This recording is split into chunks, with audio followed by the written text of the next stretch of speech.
ஓம் சாய்ராம். என் அன்பு செல்லமே, என்னுடைய தங்கமே, உன் பக்கத்து வீட்டில் இருப்பவன் உனக்கு தெரியாமல் ஒரு செயலை செய்கிறானா? அது பார்ப்பதற்கு யாருமே இல்லையா என்று சுற்றி முற்றி வேற பார்த்து கொள்கிறான். யாரும் பார்க்கவே இல்லையே, யாரும் பார்க்கவே இல்லையே என்று சுற்றி முற்றி பார்த்து எடுத்துவிட்டு ஓடியே போகிறான் அவன் வீட்டுக்குள். அந்த அளவுக்கு சுதாரிப்பாக இருக்கிறான். யாருக்கும் தெரியாமல் வேலைகளை செய்து விடுவோம் என்று.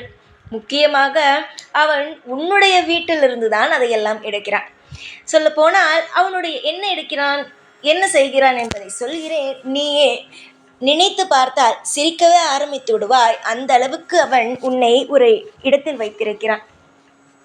முக்கியமாக சொல்ல வேண்டும் என்றால் என்ன தெரியுமா தங்கமே, அவனுடைய வீட்டில் ஏதாவது ஒரு பிரச்சனை நடக்கிறது. அதாவது யாருக்காவது அடிபடுகிறது, இல்லை யாருக்கும் ஒரு கணவன் மனைவிக்குள் சண்டை வருகிறது, பிள்ளைகளுக்குள் சண்டை வருகிறது என்றால் அதற்கு காரணம் என்ன தெரியுமா சொல்கிறான்? அதற்கு காரணம் நீதான் என்கின்றான்.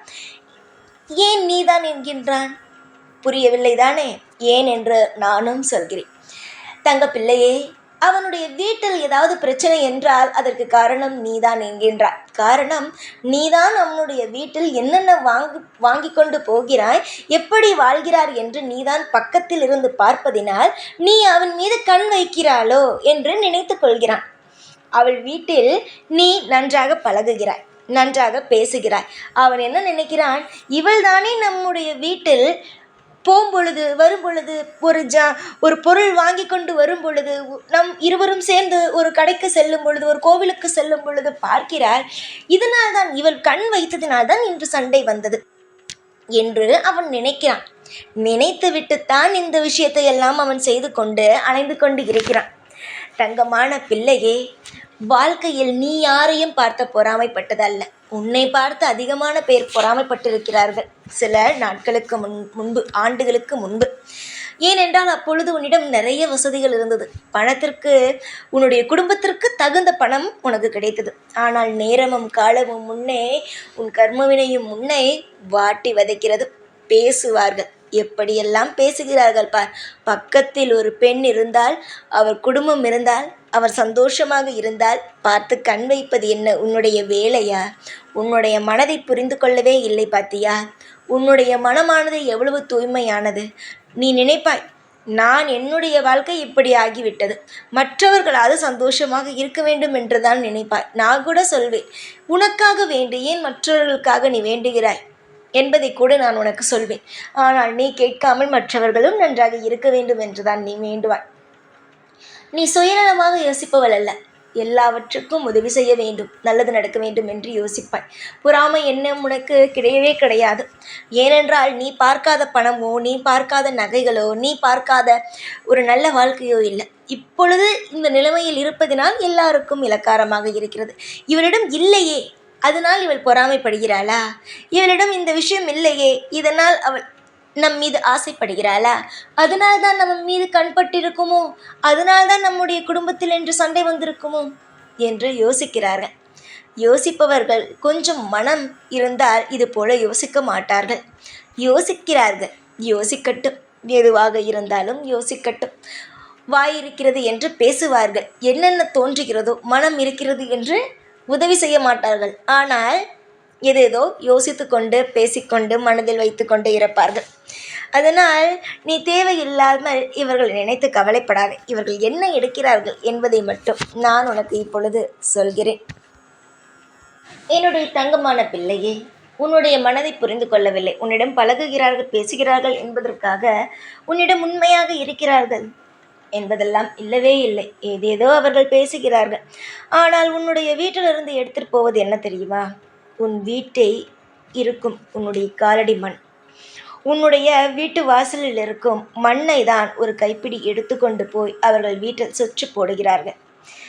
எப்படி என்றால், ஒரு கொட்டாங்குச்சியை எடுத்து அது பட்டை மிளகாயை, சிகப்பு மிளகாயை போட்டு, உப்பு, கடுகு, உன்னுடைய மண்ணையும், அதாவது உன்னுடைய காலடி மண்ணையும், உன் வீட்டு வாசலில் இருக்கும் மண்ணையும் அதில் போட்டு நெருப்பு வைத்து அவர்கள் வீட்டில் இருப்பவர்களுக்கு சுற்றி வைத்து அவர்கள் வீட்டு வாசலில் வைக்கிறார்கள்.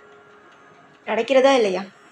உனக்கு சுற்றி போடுகிறார்கள் என்பது தெரியும். அது உன்னுடைய மண் என்பது தெரியுமா? உன் காலடி மண், உன் வீட்டில் இருப்பவர்கள் மண், கால் பட்ட மண் என்பது உனக்கு தெரியுமா? தெரியாது. தெரிந்து கொள். இதை எடுத்துதான் அவர்கள் சுற்றி போடுகிறார்கள். இதை சுற்றி போடும் பொழுது இது நான் சாதாரணமாக சுற்றி போடலாம், தவறே கிடையாது. ஆனால் அடுத்தவன் நல்ல மனதோடு இருப்பவனுடைய மண் எடுத்து சுற்றி போட வேண்டும் என்ற ஒரு அவசியமும் அல்ல. அது தவறான ஒரு விஷயம். பொறாமைப்படுபவன் யார் என்று பார்த்தாலே தெரிந்துவிடும். ஆனால் இவர்களே ஏதாவது யோகித்து கொண்டு இப்படித்தான் இருக்குமோ அப்படித்தான் இருக்குமோ என்று நினைக்கிறார்கள். ஆனால் நீ யாருக்கும் எந்த ஒரு துரோகத்தையும் செய்வது கிடையாது. எல்லாரும் நன்றாக இருக்க வேண்டும் என்பது மட்டும்தான் உன்னுடைய எண்ணமாகவே இருக்கிறது. சீக்கிரமாக உன்னுடைய வாழ்க்கையில் இருக்கும் அனைத்து விஷயங்களையும் நான் சரி செய்கிறேன். இப்பொழுது நான் சொல்வது உனக்கு மன உளைச்சலை தரும். ஏன் இவர்கள் இப்படி நினைக்கிறார்கள் என்பது தோன்றும். ஆனால் இதெல்லாம் நீ நினைக்கக்கூடாது. நான் ஏன் உனக்கு இதெல்லாம் சொல்கிறேன் என்றால் தெரிந்து கொள்ள வேண்டும். மற்றவர்கள் நல்லவர்கள் தான் என்று உன்னுடைய வீட்டில் ஏதாவது ஒரு இனிப்பு பலகாரம் செய்தாலும் ஏதாவது இருந்தாலும் பக்கத்து வீட்டுக்கு கொடுக்கிறாய் அல்லவா, சாப்பிடுங்கள் என்று. அந்த மனம் அவர்களுக்கு இல்லையே. அவரிடமிருந்து எப்பொழுதாவது தான் வரும். நீதான் அடிக்கடி போய் கொடுத்து கொண்டு இருப்பாய். என்னுடைய தங்கமே, நீயாக இரு. அவர்களுக்காக இருக்கட்டும். நான் எப்படி பேச வேண்டுமோ, எப்படி தண்டனை கொடுக்க வேண்டுமோ கொடுத்து கொள்கிறேன். இது நான் உனக்கு தெரிய வேண்டும் என்பதற்காகத்தான் சொன்னேனே தவிர உனக்கு கவலை கொடுக்க வேண்டும் என்பதற்காக சொல்லவே இல்லை. எல்லோரும் நல்லவர்கள், எல்லோரும் நல்லவர்கள் என்று நீ தவறாக நினைத்து தேவையில்லாத பிரச்சனைக்குள் மாட்டிவிடக்கூடாது. அவரவர்கள் எப்படி நடந்து கொள்கிறார்களோ அதே போல நடந்து கொள் என்றுதான் சொல்கிறேன். வெளியில் இருக்கும் முகத்தை பார்த்து நீ ஏமாந்து விடக்கூடாது. உள்ளுக்குள் இருக்கும் மனம் என்ன பேசுகிறது என்பது அவர்களுக்குத்தான் தெரியும். நடக்கும் சில விஷயத்தை பார்த்து புரிந்து கொள். எல்லாவற்றையும் புரிந்து கொள். சீக்கிரமாக உன்னுடைய வாழ்க்கையில் எல்லா சுபிக்ஷமான விஷயங்களும் நடக்கும். காலம் முழுவதும் நீ எந்த ஒரு நிலையிலும் தோற்று போகவே மாட்டாய். நிச்சயமாக தோற்று போகவே மாட்டாய். அமோகமான விஷயங்களும் நல்ல நல்ல விஷயங்களும் காலம் முழுவதும் உனக்கு தேவைப்படும் அனைத்து விஷயங்களும் மட்டுமே தான் கிடைக்கும். ஏகப்பட்ட பிரச்சனையில் நீ மாட்டிக்கொண்டு இருக்கிறாய் என்பது எனக்கு தெரியும். ஆனாலும் அதையெல்லாம் நினைத்தும் நீ கவலைப்பட வேண்டாம். உன்னுடைய வாழ்க்கையில் சந்தோஷம் இருக்கிறதா, அனுபவித்துக்கொள். அதற்காக கஷ்டம் வந்துவிட்டதே என்று ஒரு பொழுதும் நினைக்காதே. வாழ்க்கை என்பது ஒரு நொடியில் கூட மாறலாம். திடீரென்று ஒருவன் வருவான், உனக்கு தேவையானதை கொடுப்பான், போவான். அப்படி இருக்கும், வருவான். அப்படி மாற்றலாமே தவிர எதுவுமே மாறாது என்பது கிடையாது. இத்தனை நாள் அவர்கள் ஏதோ சுற்றி போடுகிறார்கள் என்று நினைத்தாய். ஆனால் பார்த்தியா, உன்னுடைய கால் மண், உன் வீட்டில் இருப்பவர்கள் உடைய காலடிப்பட்ட மண்களை எடுத்து சுற்றி போடுகிறார்கள் என்பதை நான் சொல்லிவிட்டேன். அதே மாதிரி எல்லா விஷயத்தையும் நான் சொல்வேன். ஒரு விஷயத்தை கூட மறைக்க மாட்டேன். ஏனென்றால் நான் மறைத்து என்ன செய்ய போகிறேன்? உன்னை சுதாரிப்போடு வாழ வைப்பது மட்டும்தான் என்னுடைய வேலை. அதனால் எந்த ஒரு நிலையிலும் எந்த ஒரு விஷயத்தையும் நினைத்து நீ பயப்பட வேண்டாம். அமோகமான எதிர்காலமும் அமோகமான சந்தோஷமும் உன் வாழ்க்கையில் இருக்கிறது. ஏதோ சிறு சிறு பிரச்சனையெல்லாம் நினைத்து, சிறு சிறு கவலைகள் எல்லாம் நினைத்து பயப்படாதே. எல்லாம் மாறும். சதா சர்வ காலமும் உன்னுடைய வாழ்க்கையில் ஏற்றங்கள் கிடைக்கும். இனிமேல் உன்னுடைய வாழ்க்கையில் வெற்றியாக இருக்கும். நானே உன்னுடைய வாழ்க்கையில் எல்லாவற்றையும் செய்து தருகிறேன். கூடிய சீக்கிரத்தில் எல்லாமே நல்லபடியாக நடக்கும்படி நான் உன் வாழ்க்கையில் அமைத்து தருகிறேன். நம்பிக்கையோடு இரு. எப்பொழுதும் என்னுடைய வார்த்தைகளை கேட்டுக்கொண்டு சந்தோஷமாக இரு. இனிமேல் தான் உன்னுடைய வாழ்க்கையில் எல்லாமே ஆரம்பமே. இனிமேல் உன் வாழ்வில் நீ தேவையில்லாமல் எந்த ஒரு விஷயத்தையும் நினைத்து கவலைப்பட வேண்டாம். எல்லாம் சரியாகும். எப்பொழுதும் உன் கூடவே தான் இருப்பேன். இந்த சைனான் உன் சாய்ராம்.